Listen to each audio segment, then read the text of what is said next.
and I understand you were in Dallas at that time. How did that happen? I was the White House #2 correspondent. Sander Van Ocker was the #1. And they called a conference on Vietnam in Honolulu.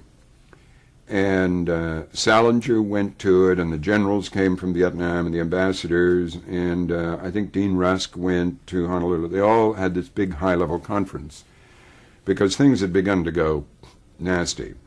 I can remember being in Hyannis in the summer of '63, one of those weekends, and I was playing tennis with Salinger. And there was a Secret Service man standing by the tennis court with a telephone. And every game or so, Salinger would have to stop and get called over the phone. And there was Kennedy sitting in a chair, a deck chair over there, fuming at the New York Times and at David Halberstam, because here they were saying, it's not happening, and what's the point of all this, and blah, blah, blah. And the first serious questioning of the policy. And anyway, they called this big conference on Vietnam in Honolulu. All the #1s and everything went to Honolulu, so the trip to Dallas fell to me when the president took the Texas trip. My first big presidential trip other than to Hyannis. And you feel very puffed up as a reporter the first time this happens. Your luggage has on it trip of the president with the White House seal and it's all handled by the White House. It's all. After a while, you get used to it. But did the press fly in Air Force One at that time, or did you fly in another? The pool flew in Air Force One. It's okay. But I wasn't. I was pool on a couple of legs of that early on, and that was, of course, the trip where not only was all the feuding going on between the various factions in Texas, Senator Yarborough, John Connally, and Connally, and everybody. And Jim Wright and so on. But Mrs. Kennedy emerged as the star. I mean, she who'd been so reluctant to campaign before and had gone into a real sort of decline after the birth and early death of the little boy and so on, she just shone. She sort of blossomed, and it was wonderful. I mean, I was, in those days, before the assassination, you could get extremely close to the president or Mrs. Kennedy. The Secret Service knew you, and they knew who you were, and nobody worried about it. Mrs. Kennedy spoke, I've forgotten where it was the night before, Austin, maybe, to a Spanish group, and she spoke in Spanish, and she was standing at a table, and I was sitting right down beside her on the floor, just making notes, and the cameras were grinding away, and she was absolutely radiant. I mean, it was just extraordinary how she'd come out. And that must have been in Houston. I think that was in Houston. Houston. Yeah. And anyway, we got to Fort Worth late at night, and I got to bed about 2 in the morning. Some of the Secret Service and some of the White House press corps went off to a nightclub, but I was just too beat and didn't go. And I made my arrangements with the NBC cameraman who was traveling with us, Mo Levy, and for the next morning. And I got up early the next morning and put my bag out in the corridor for the White House to pick up, and went down to the press room and had a little, the Chamber of Commerce had put on a little breakfast, and we had the copies of the speech that the president was going to deliver later that day, and so we all marked up our speeches and wrote a little bit for a little later. Then we went to the breakfast.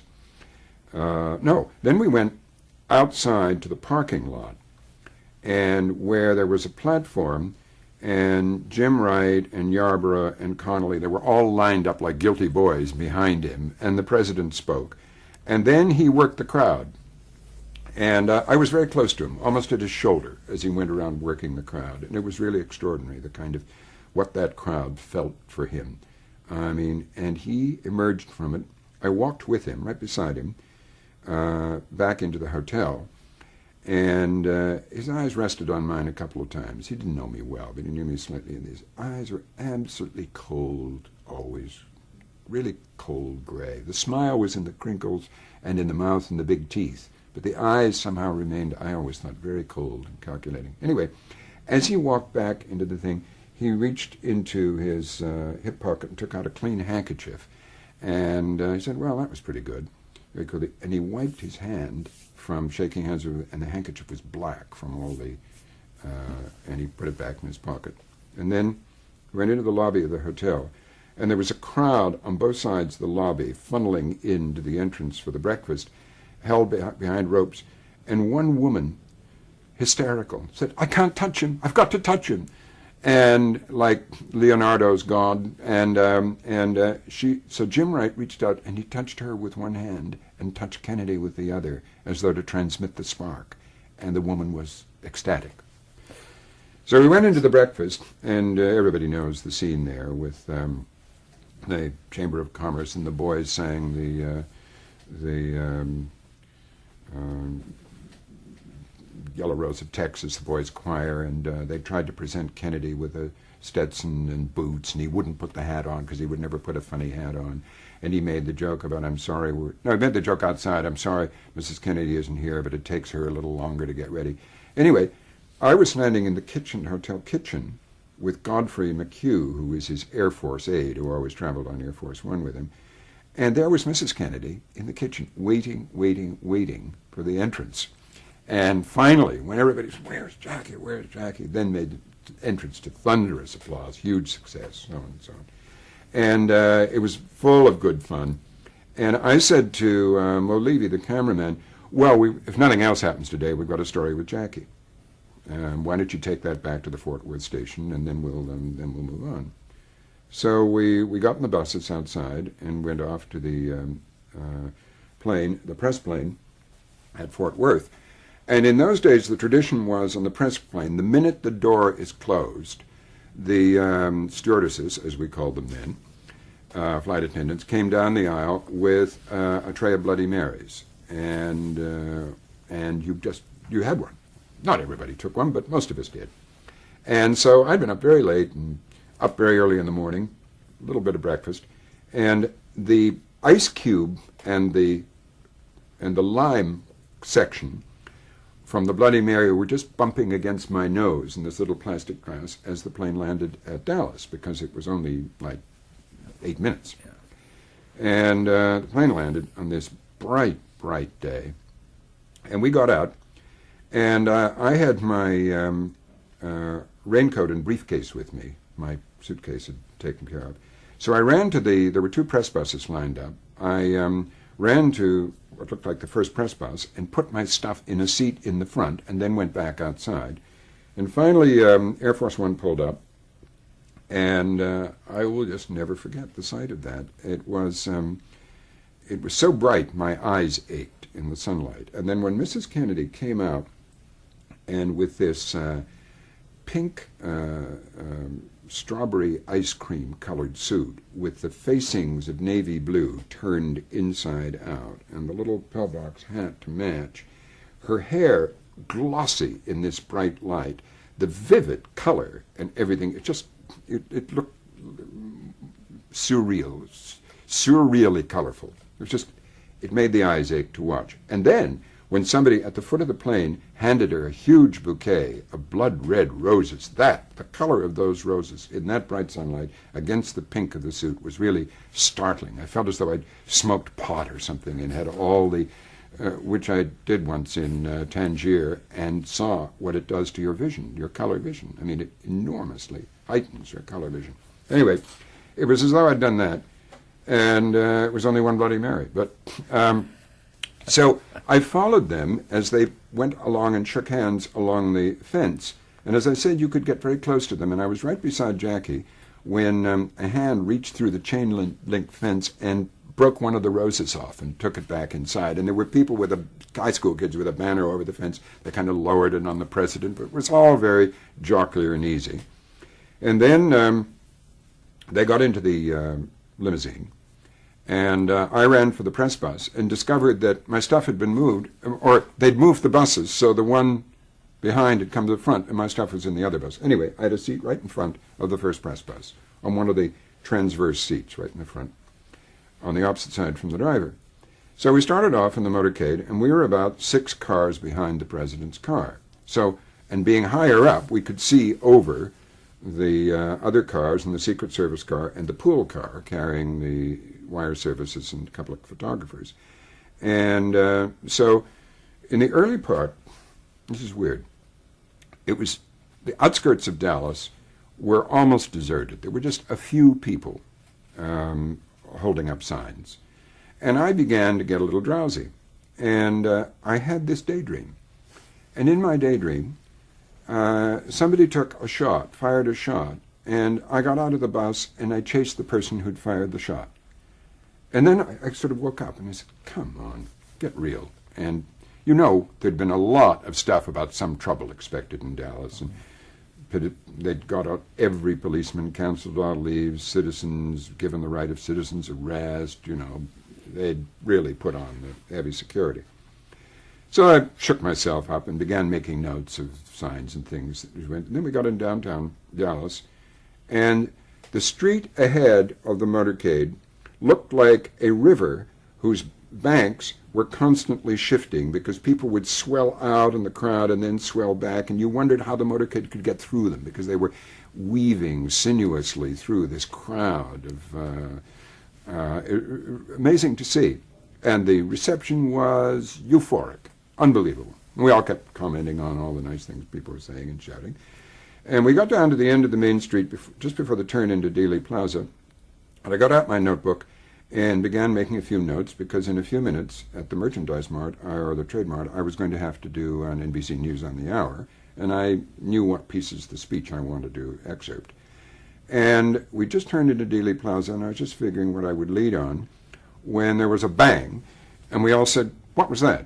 Was that a backfire? Was it a firecracker? What was that? And there was time for us to say that, and then there was bang, bang, very close together, like that. And I said, those are shots. Stop the bus. And the bus had one of those handles that opened the door. And I said, stop the bus. And I ran over on the bus driver's arm and helped him open the door, and I jumped out. The bus door closed. It went around the corner. The air was filled with the most incredible screams I've ever heard. It was as though there were a bunch of choirs all deliberately shrieking out of tune and cacophonously. It was just hysterical, unbelievable sound echoing off all these buildings in the plaza. So I knew really something had happened, but I didn't think he'd been hit. I thought somebody's fired a gun as a kind of demonstration. It was inconceivable to me. So I ran around the corner, and the motorcade was just disappearing under the underpass, and then I noticed that there were people on the grassy knoll who were sitting with their children bent down and sort of half covering their children. And I noticed there were policemen and plainclothesmen with guns up running up the hill, so I ran with them. We got to the top of the hill, against the fence by the overpass, and everybody paused there for a moment and looked around, and then the cops went over the fence, so I went with them. And there was nothing there, no signs of anything, except empty railroad tracks stretching away behind with some trains parked quite far away. So I thought, geez, I better call NBC and tell them those shots were fired, and I ran back along the top looking for a place that might have a phone. And the first place that I came to turned out to be the Texas Book Depository. So I ran up the steps, and as I did, a young man in shirt sleeves turned halfway up, came out, and I said, where's there a phone? There's been shots. Where's the phone? He said, you better ask inside. I went inside. There was another young man on a phone by a pillar, and he pointed into an office. And I went into an office. There was one of those old black phones with 4 clear Bakelite, clear lucite buttons, and 2 of them were lit up and 2 of them weren't. And I dropped one down, and I got through to NBC in about 10 seconds in New York, the news desk. I said, this is MacNeil in Dallas, urgent, urgent. And somebody said, just a minute. And he put the phone down, and I was screaming into the phone, for God's sake, come on, come on. Anyway, I did a bulletin saying shots were fired as the president's motorcade passed through downtown Dallas. It is not known if the shots were directed at the president. People screamed and lay down in the grass, da-da-da. This is an NBC News bulletin. Shots were fired near President Kennedy in Dallas. Here is a report from Robert MacNeil, NBC News, with the presidential party in Dallas. Several shots were fired as President Kennedy's motorcade passed through downtown Dallas. Crowds screamed and lay down on the grass. As the motorcade went by, police broke away and began chasing an unknown gunman across some railroad tracks. It was was not known if the shots were aimed at the president. Repeat, it is not known if the shots were aimed at the president. This is Robert MacNeil, NBC News in Dallas, Texas. Then I signed off and I went outside. A policeman stopped me as I ran down the steps. I told him who I was. I had a White House badge on. And then a little black boy came along and said to the policeman to me, "Mister, I seen a man with a gun up in the window there." And the policeman ran away, or started to run away, and a woman came up hysterically and said, "He wasn't hit, was he? He wasn't hit?" And I said, "No, I don't think so." The policeman said, "Yes, ma'am, he was hit bad." We went over to the policeman's motorcycle, where the radio on the motorcycle was saying, "Taken to Parkland Hospital, severe head wounds." And I thought, oh, shit. You know, I'm supposed to be covering the president, and here I've gone off on this goose chase, chasing some gunman, and I'm miles away from the president.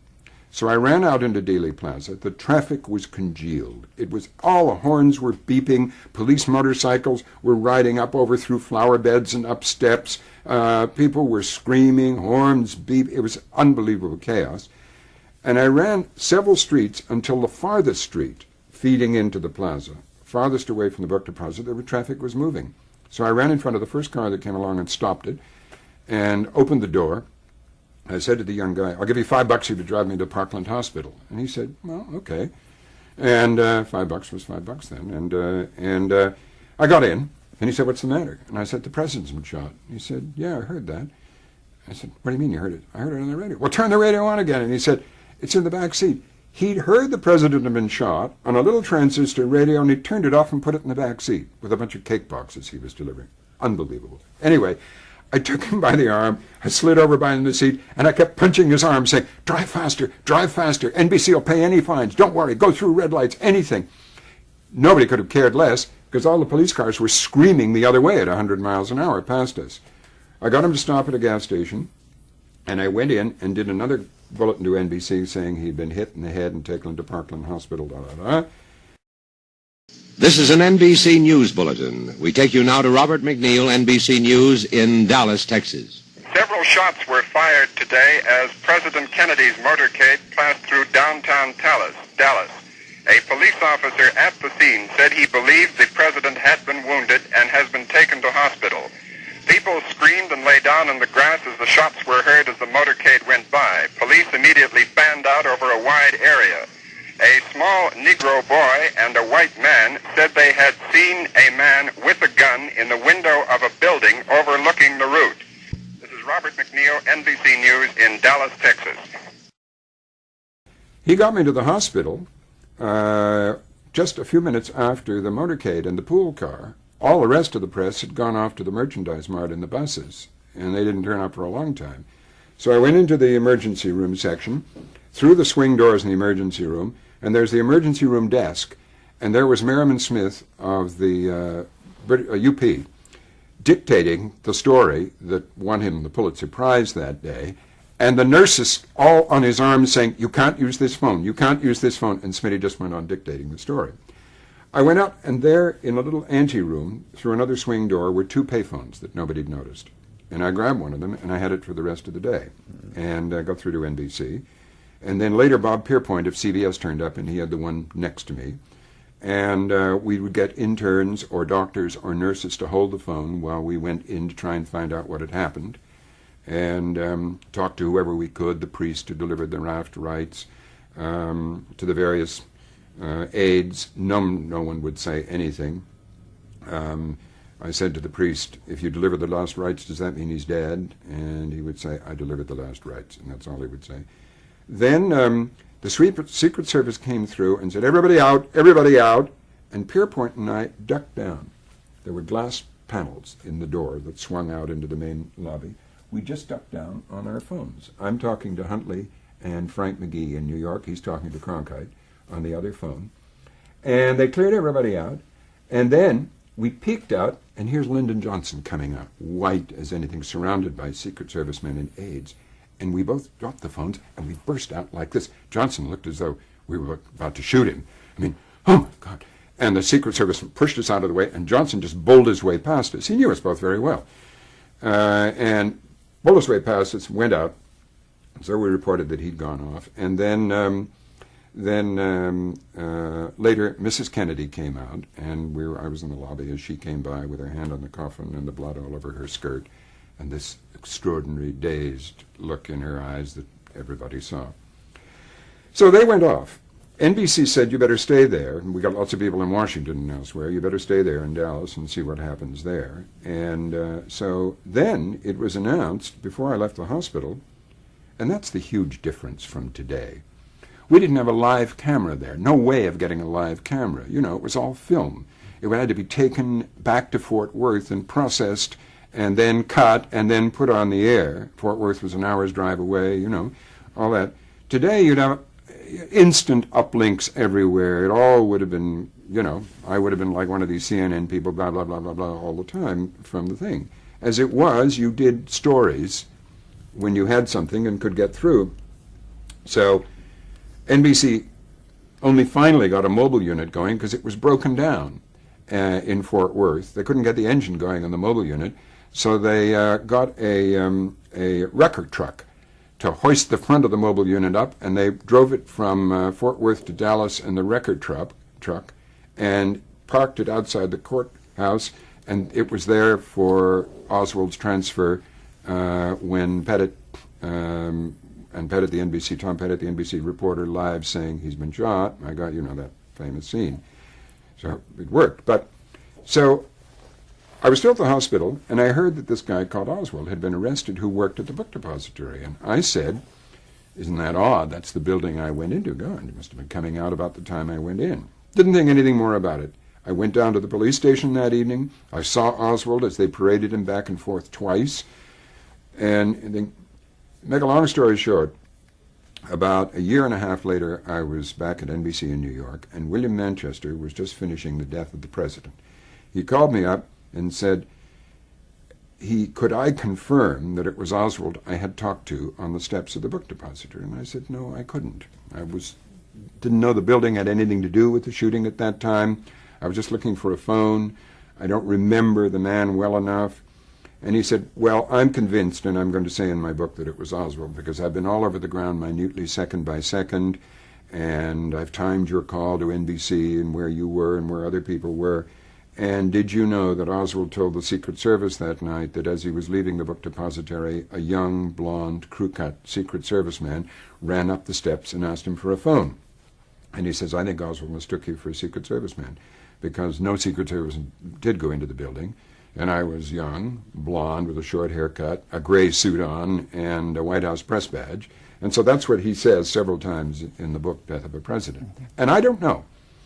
But more weird to me, that would be an extraordinary coincidence. I mean, what was I going to do? Say, did you shoot the president? I mean, I didn't know anything at that point. But much more interesting to me is what was going on in my unconscious or near consciousness to produce this daydream on the way in the bus that I later obeyed when the actual shooting happened. I did as I had done in the daydream. I obeyed the daydream that I had had half an hour earlier coming in with the motorcade. It's always puzzled me. It's just mysterious to me. My wife says, I don't think you should tell that story. It sounds weird. But, you know, but the other thing that happened to me that day, in the first couple of hours after the shooting, it was this reaction. I can't believe this is happening. What a story. What a story. My heart's pounding. I'm having trouble breathing to calm myself down. And my thoughts, I've likened it to trying to squeeze toothpaste out of a tube when the toothpaste has got hardened. And I was doing a lot of ad-libbing on the phone. And for once, I told the story of the story, you know, because it was there. And I was on. The communications were so crude that they were patched into the NBC flash studio in New York.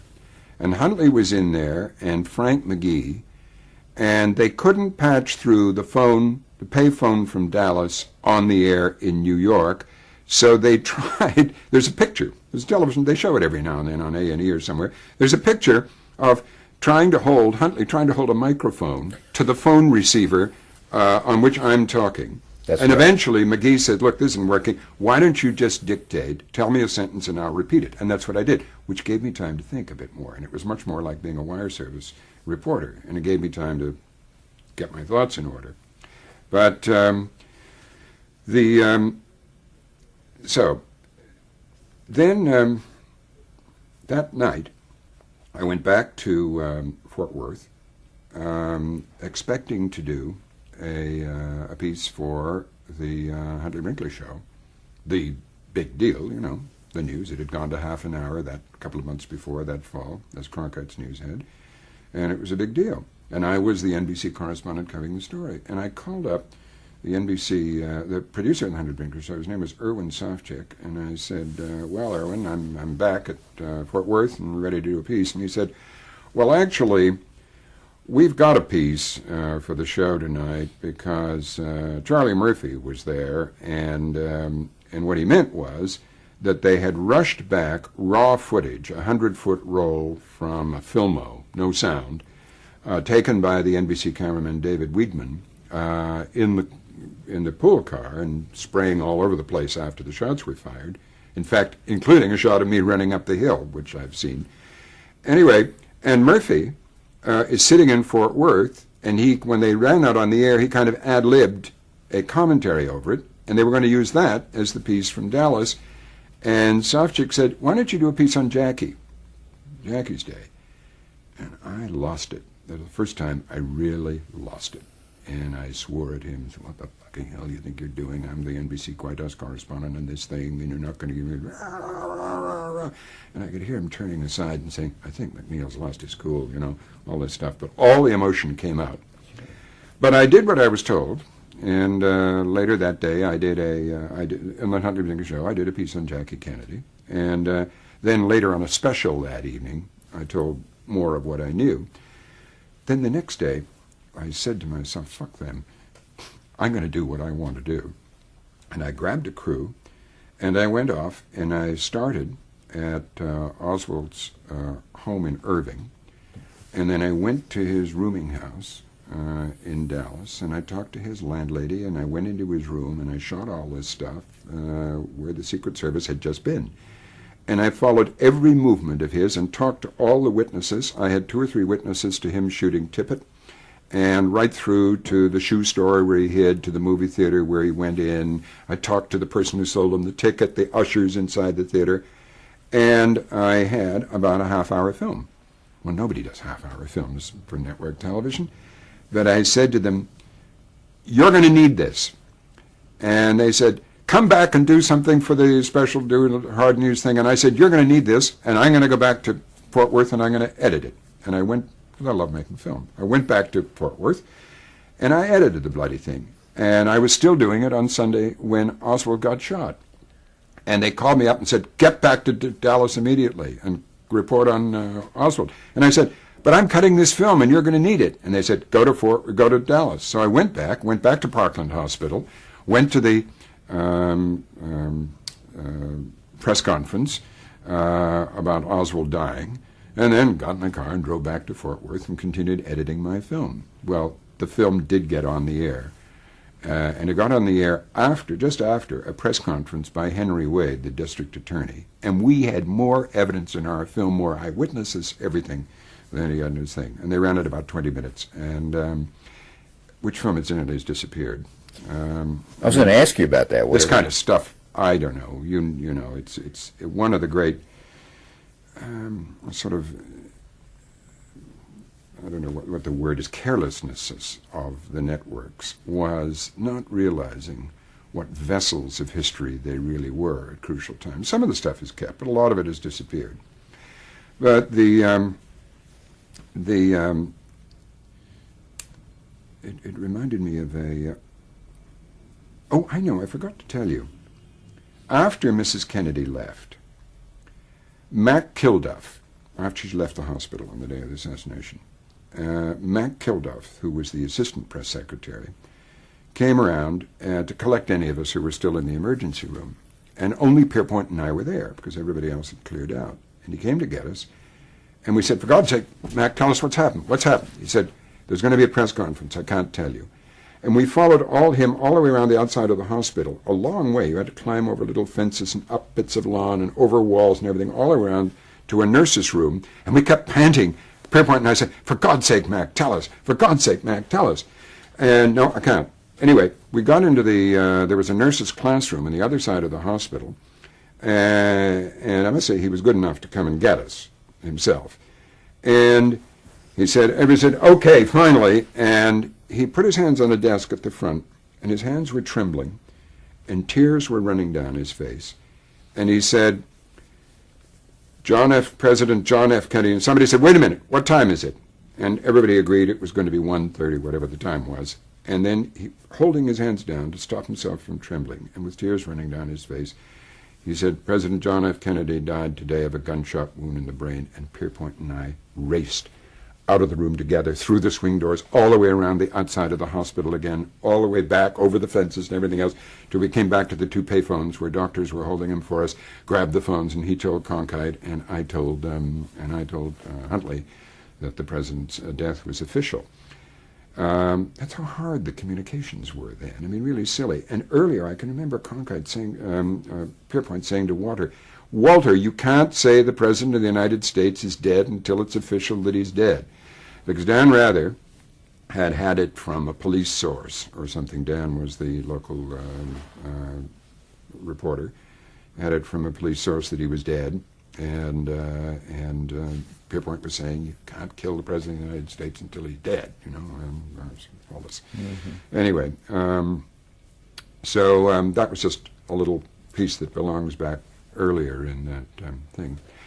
Well, Anyway, let me ask you one quick thing about Pierpoint, about Bob Pierpoint. I mean, this was all in the spirit of competition, but it sounds like you were all step by step together too. I mean, well, we were, and we liked each other a lot. We played tennis together, and there was only one time when the competition between us got fierce, and that was during the, I'm skipping forward now a year, at a couple of the primary elections in 1964, CBS developed the habit of the correspondent would carry a pair of earphones, and at a cue from New York, he would put the earphones on the candidate and say, "Walter Cronkite wants to talk to you." And I said to Pierpoint, "If you do that again in front of me, I'm going to grab the earphones off him."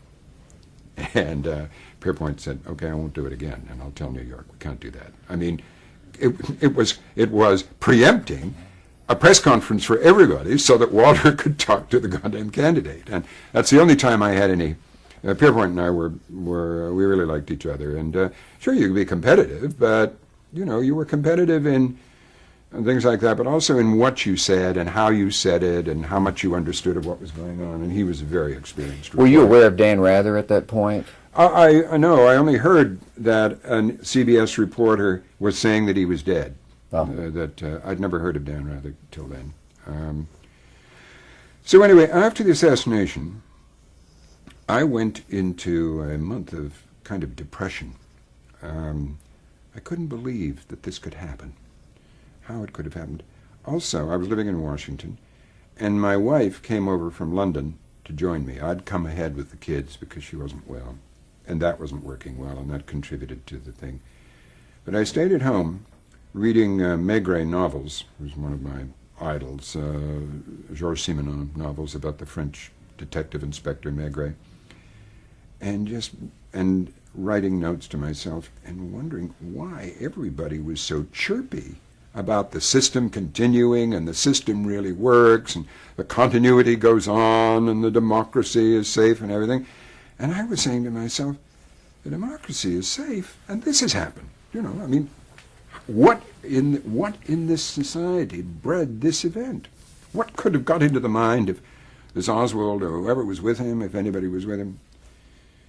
Anyway, then all the conspiracy theories begin to emerge, and an industry emerges. While I was still in Dallas, a paperback book publisher called me 2 or 3 days after the assassination and said, "How would I like to write a quickie book on the assassination?" And I said to him, "How could anybody want to try and make money out of this?"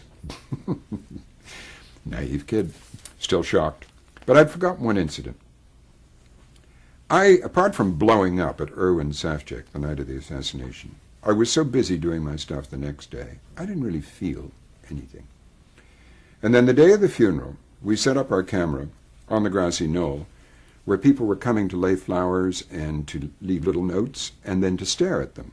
It was the beginning of what has become now an international habit, and very small in those days. But people from Dallas were slowing down their cars and getting out and coming over to look at these things, and we were on top of the parapet filming them.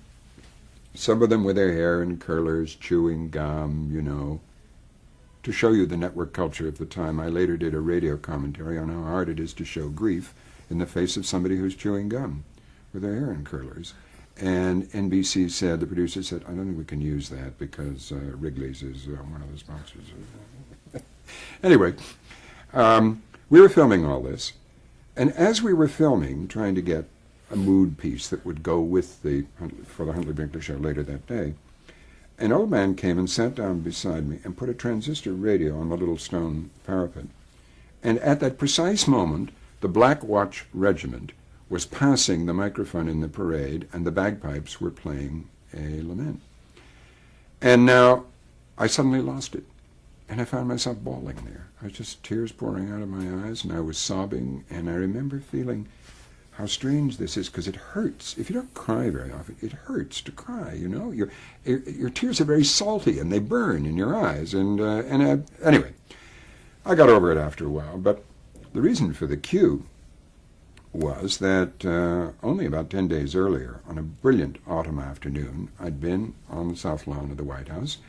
President Mrs. Kennedy and the two children on their knees were sitting up on the portico, the balcony, and the same Black Watch Regiment was parading up and down on the south lawn, playing the bagpipes and everything. And of course the bagpipes are a huge ethnic thing to me. So that's when I really began to feel the awesomeness of what had happened. So anyway, I got over my depression, went back to work, and NBC gave me the assignment of covering Goldwater for the campaign.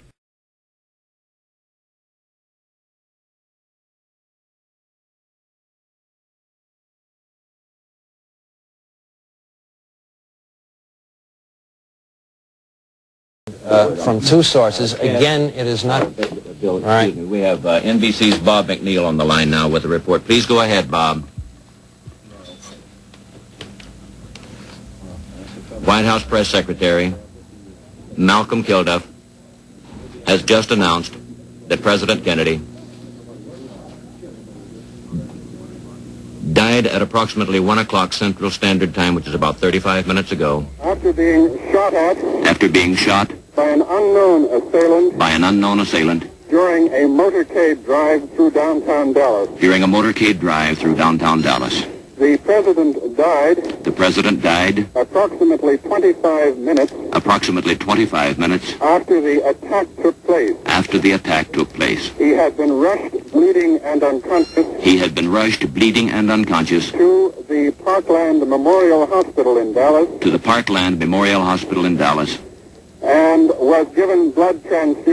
was given blood transfusions. About 15 minutes ago, reports NBC's Bob MacNeil from Dallas, to whom I'm talking now. a priest emerged After having given the president the last rites. Just before the announcement of the president's death was made, Vice President Lyndon Johnson emerged grim-faced and was driven off with a driven away with a police escort to assume the constitutional responsibilities of the presidency. A casket has just been brought into the emergency ward of this hospital for President Kennedy. The attack took place As the president was just completing what amounted to a triumphal drive through downtown Dallas, encountering the largest and in some ways the most friendly crowds of his two-day Texas tour. Of his two-day Texas tour. Dallas police had put into effect the most stringent security precautions in the city's history. The most stringent security precautions in the city's history. Because they had anticipated There might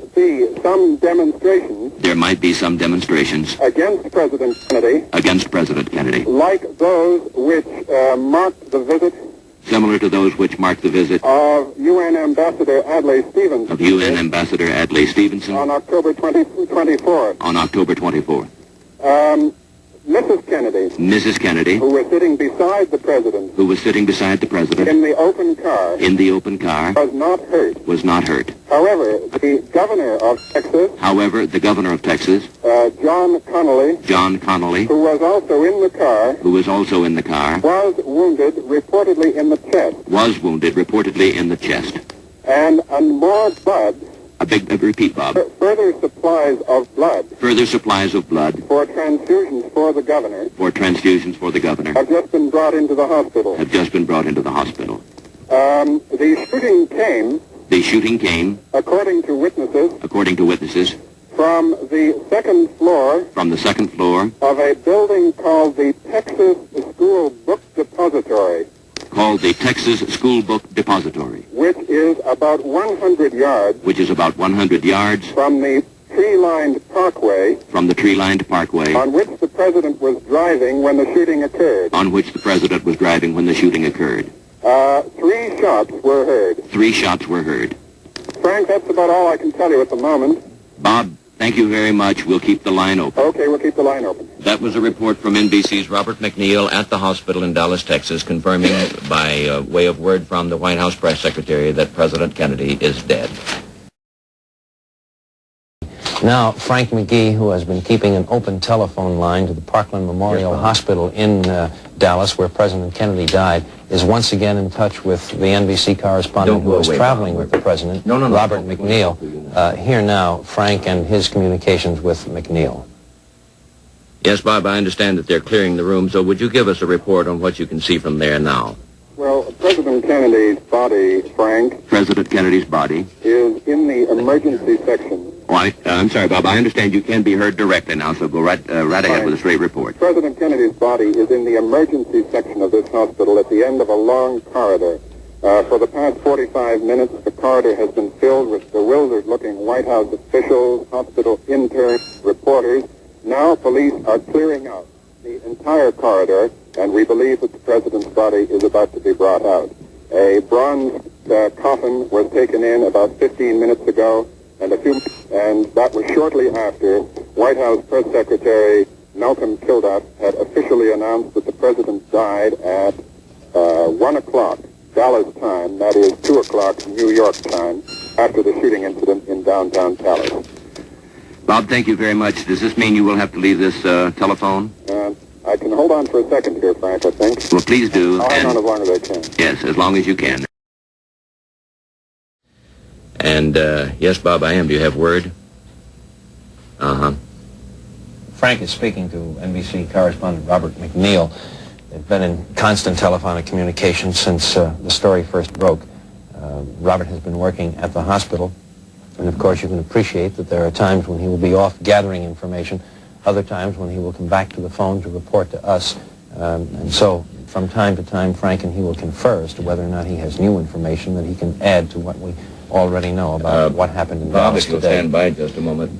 Bill, unless you have some late information. I have not, sir. No, go right ahead. Bob was just talking with me about the contrast and attitudes of the president's arrival and the mood that now prevails in Dallas, and I think this might be of some interest. So, Bob, if you'll go ahead, I believe he can be heard on the air now. I think he can, yes, Frank. Yes, Bob, go ahead.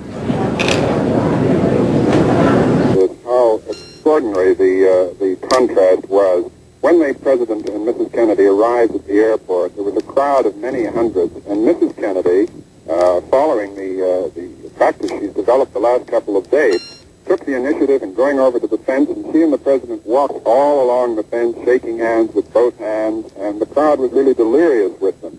And this kind of reaction was something like the reaction that was encountered in the big crowds all the way through the town. Very friendly. I saw only one hostile sign all the way through the motorcade, which went about 10 miles. And then suddenly, in the middle of this bright sunshine, the friendly crowd, and nobody expecting anything, these three muffled shots were heard. And it couldn't have been a more startling, gruesome contrast to the very pleasant, sunny, friendly atmosphere that he'd received, despite all the warnings that things were going to be difficult for him here in Dallas. Why was that, Bob? Because of Adlai Stevenson's recent visit? Well, this had been the thing that made the police worry, and Dallas got such a bad name around the world after the attack on Stevenson that the authorities were determined that there would be no repetition of this. You remember the ambassador was, someone spat on him and someone hit him over the head with a poster. They mobilized a third of their entire city police force with extra paddy wagons around the corner and everything else, and put on a strong propaganda campaign in the newspapers and on the radio and TV stations to make sure that the name of Dallas was not dragged in the mud again by any unfavorable incident when the president came. And that is why it was such a contrast. What is the situation in the room where you are at the hospital now? Well, I'm in a little small waiting room where emergency patients wait to be taken into the operating rooms where they're treated. And there are a few policemen who are the only ones left in the long corridor leading to the room with double swinging doors, behind which we assume the president's body is being placed in the bronze coffin, which was taken in about half an hour ago, and from which we expect it to come out shortly.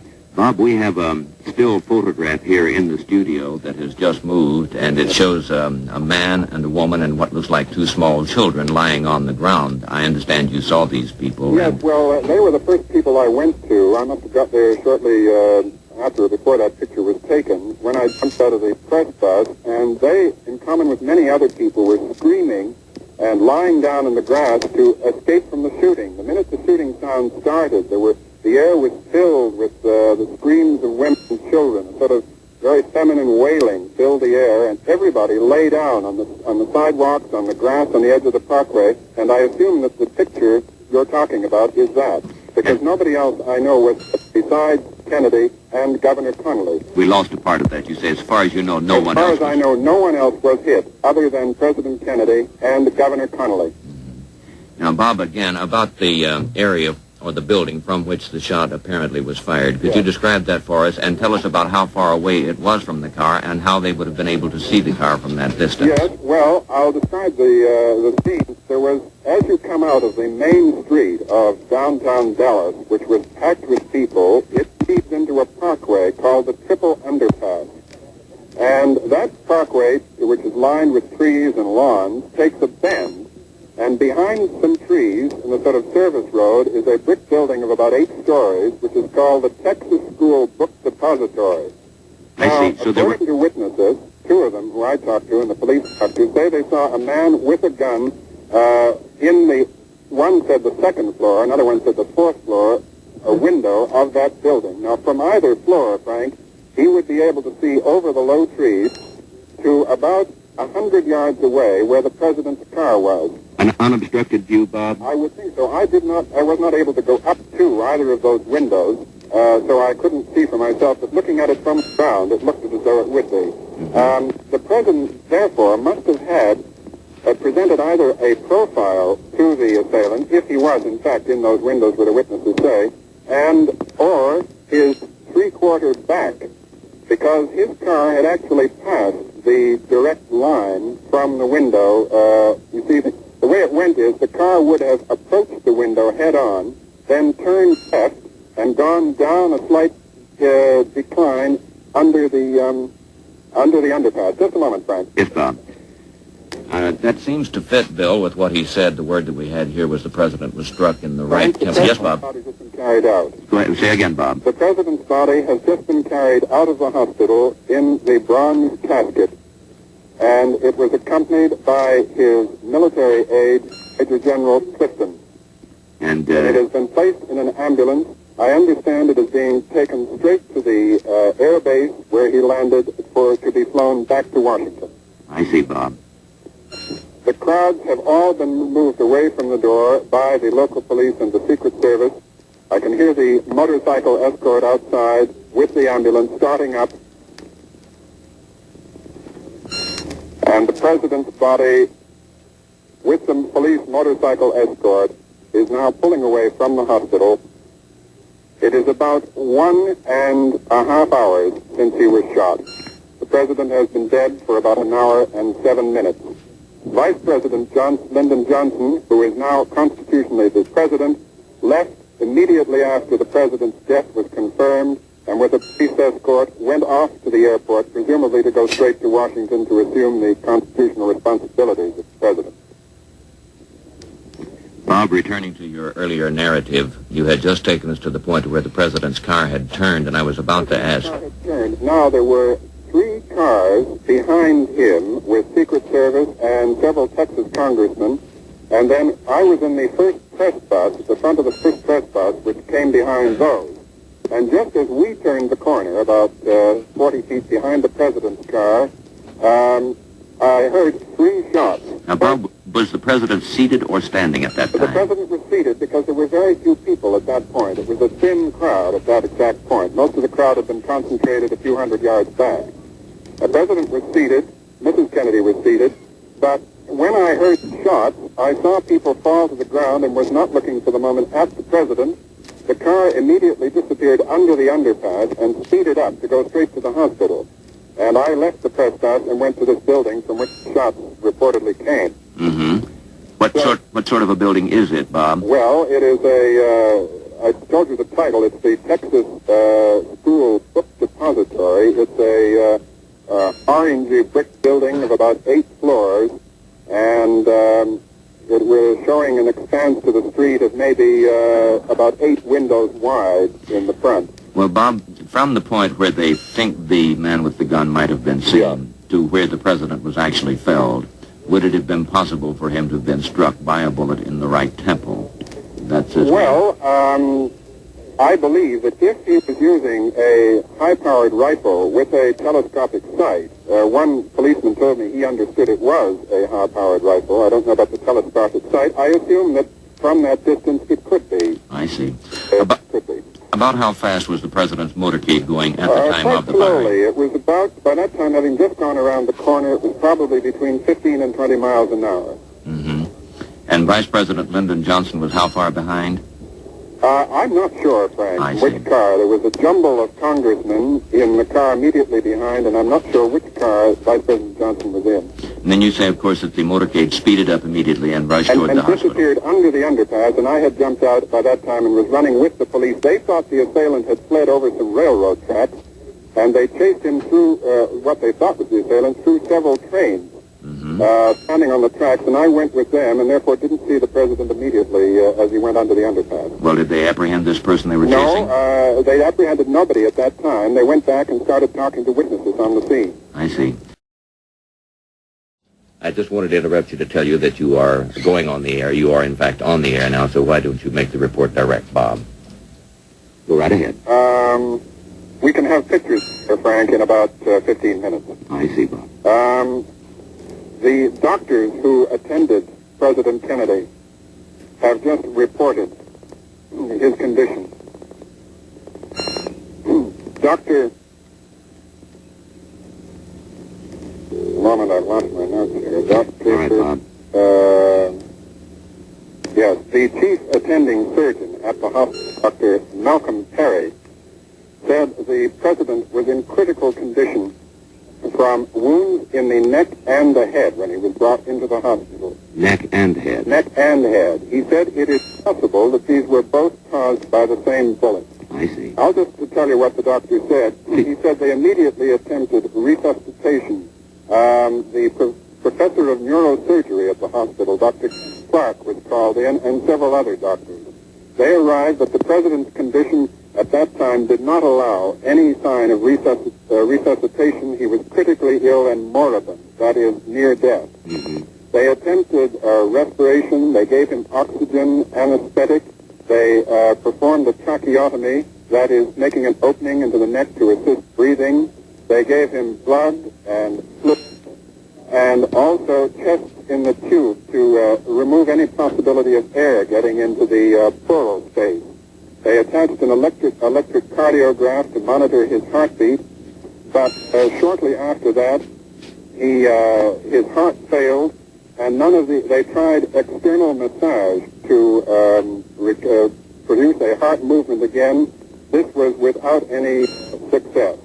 They did achieve, for a brief moment, a faint pulse, but the president finally died at 1 o'clock, about 25 minutes after he was brought into the hospital. They said that the brain wound in the president's head involved a great loss of blood and a great loss of brain tissue. The brain wound was in the back of his head, slightly to the right, which, Frank, would fit with the picture I gave you earlier. Yes, Bob. Of the president having his back to the assailant. If this hypothesis that the assailant was in the building I described is true. But this conflicts with the fact that the wound in the neck, the doctors say, was in the front of the neck, just below the Adam's apple. Now, it could have been that there were two bullets. One struck him as he faced the assailant, the other as the car turned the corner, or perhaps one bullet just struck him from the front in the neck and then went up his brain.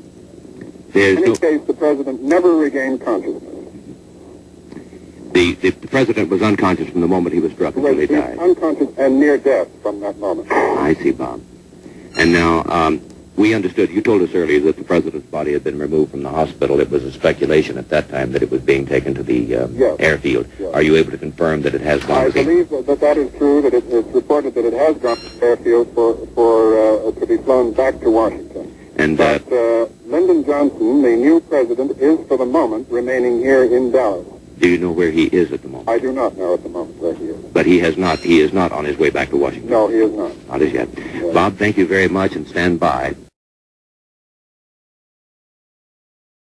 NBC's Robert MacNeil was in Dallas and was almost directly behind the president's car in the first bus of news correspondents when the president was felled by the sniper's bullet. And he is still on duty in the Dallas-Fort Worth area now, so we would like to go to WBAP-TV in Fort Worth, Dallas, and NBC's Robert MacNeil. It was one of those days that a reporter finds himself musing about when he's half asleep sometimes in a plane. Your mind drifts as you prepare for the big story. What is likely to happen at this moment and that? Sometimes your mind drifts to the most extreme thing that could happen, and you hastily dismiss it because the most extreme thing never does happen. You pull your mind back to the ordinary things that always do happen. This day began in the rain with the ordinary things for a popular president on a grassroots tour, even if it was ostensibly non-political. For a young president with politics in his blood, a refreshing contact with the source of his power, a delirious crowd outside his Fort Worth hotel. His wife, he told them, wasn't there because she was still organizing herself. It takes her longer, the president said, because she looks better than we do. Take longer. That's because she looks better than we do.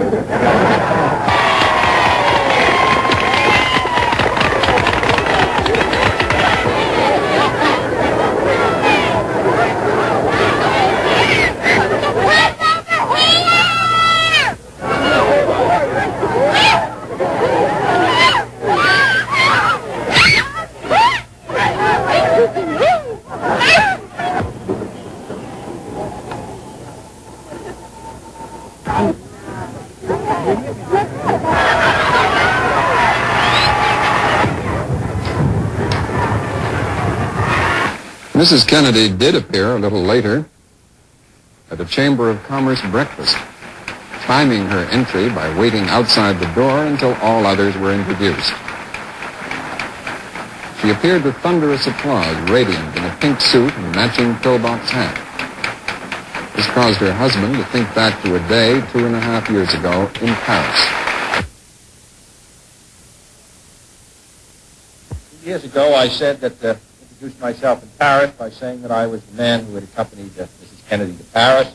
I'm getting somewhat that same sensation as I travel around Texas.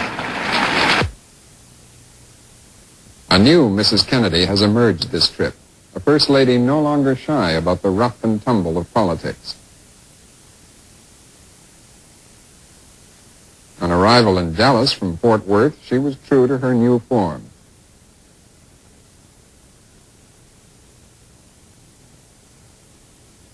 She plunged ahead of the president into the ecstatic crowds. Some of them caught her glove, mauled her sleeve, even grabbed one of the roses off its stem. There were no hostile signs at the airport crowd, only eagerness for contact with the Kennedys.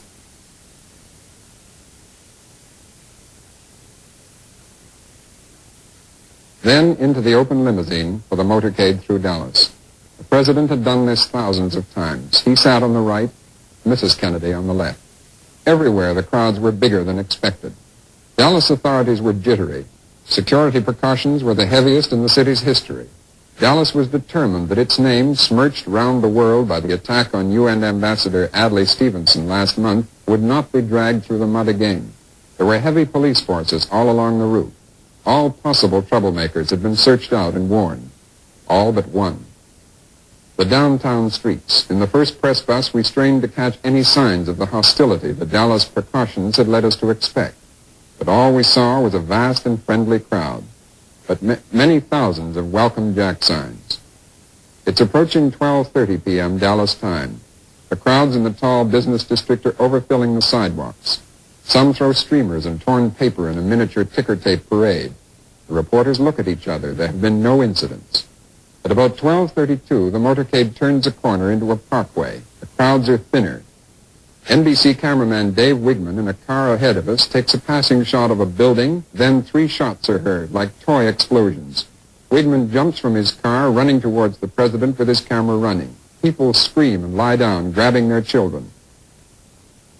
I leave the motorcade and run after police who appear to be chasing somebody. The motorcade moves off fast. We don't know it, but the president is mortally wounded in the head and throat. His car races for the hospital. The police find no one and return. Looking for a phone, I go into an office. It's on the ground floor of this building, the Texas School Book Depository. It is not more than 4 minutes after the shooting. Minutes after a man on the 5th floor of the same building has abandoned a high-powered rifle and fled. Waves of police move in. A small Negro boy tells them he saw a man with a rifle in a window upstairs. Witnesses come up. They saw the president hit. One of the witnesses took this Polaroid picture at the instant of the shooting. It shows the president slumped down in the car. Just as Mary started to take the picture and the president came right even with us, we looked at him and he was looking at a dog in the middle of the seat. 2 shots rang out and he grabbed his chest and a look of pain on his face and fell across toward Jackie, and she fell over on him and said, "My God, he's shot." And there was an interval, and then 3 or 4 more shots rang out. By that time, the motorcade had sped away. The motorcade reaches Parkland Memorial Hospital. It goes immediately to the emergency entrance. Bleeding profusely and unconscious, the president is lifted onto a stretcher and carried to emergency operating room number 1. Doctors say his condition is grave and moribund, that is, near death on arrival. A senior house physician is in attendance. A professor of neurosurgery and other doctors come immediately. Mrs. Kennedy, untouched by the bullets, is with her husband. Texas Governor John Connally, also seriously wounded, is also in an emergency ward. The doctors try every possible way to save the president. Oxygen is given and anesthetics, a blood transfusion, a tracheotomy, that is, making an opening in the throat to aid breathing. The president's heart stops. External massage was applied to his chest, but no pulse results.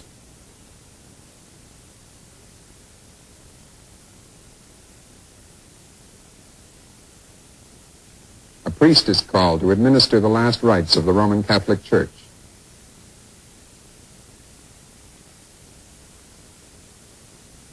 At approximately 1 o'clock, the president is dead. The doctors were working too frantically to revive him to notice the exact moment. The press and public do not know the president is dead for another half hour. The only reports available are that he is gravely wounded.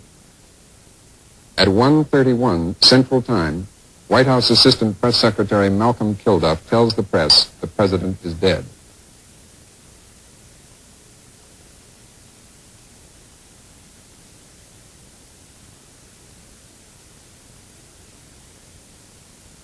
At that moment, Vice President Lyndon Johnson, suddenly the new president, leaves the hospital. A new Secret Service detail just arrived, forms up around him, and he leaves for the airport. There, in the president's jet plane, Air Force One, a hastily summoned woman federal judge with a borrowed Bible administers the oath of office. The president's body, in a bronze coffin, is flown to Washington.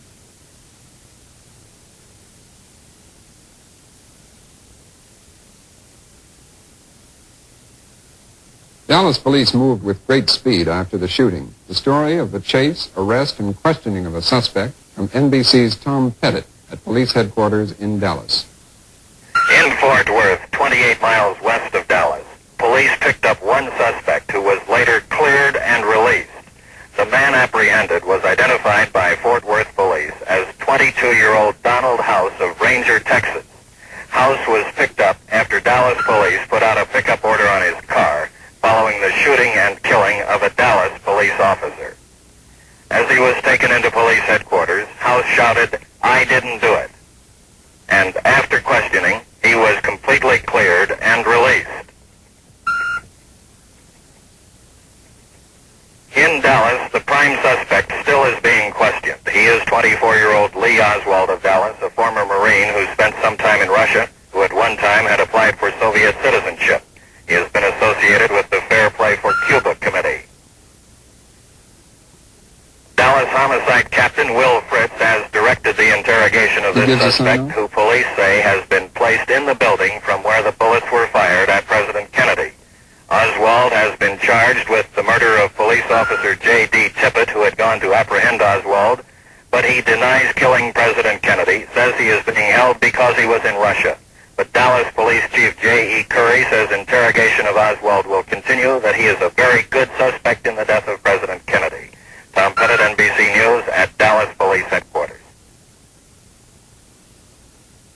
Dallas Police Chief Jess Curry has recently reported that his men have found a partial fingerprint on the rifle believed used in the assassination. The weapon will be sent to Washington to ensure proper handling of the print. The city of Dallas, like the country, is still in a state of shock tonight. Texas Governor John Connally is in serious but satisfactory condition in hospital. Everyone, public officials, the police, the newspapers, have been too busy to ask the questions about loopholes in security that inevitably will be asked. As President Eisenhower said today, this is the kind of thing that freedom, compatible with democracy, makes possible. The mayor of Dallas, Earl Cabell, in the statement of the city's remorse, has said that all churches in the city will be open tonight. Dallas feels as any American city would if this had happened not here today, but there. This is Robert MacNeil, NBC News, reporting.